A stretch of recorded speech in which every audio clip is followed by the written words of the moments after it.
Welcome back to the channel. In today's tutorial, I'm going to show you how to remove objects from a video in CapCut.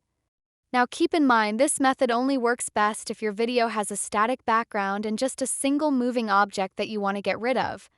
Let's get started. First, bring your video into CapCut.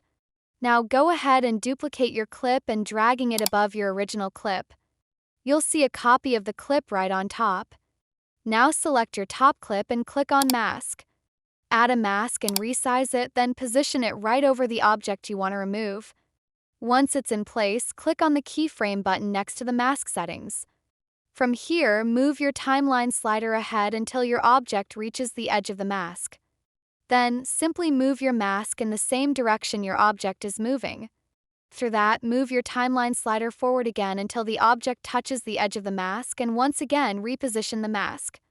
You'll need to continue this process step by step until your object completely moves out of the video frame. When that's done, click on Invert so the mask removes the object instead of highlighting it. Now re-enable your bottom layer by clicking the eye icon again.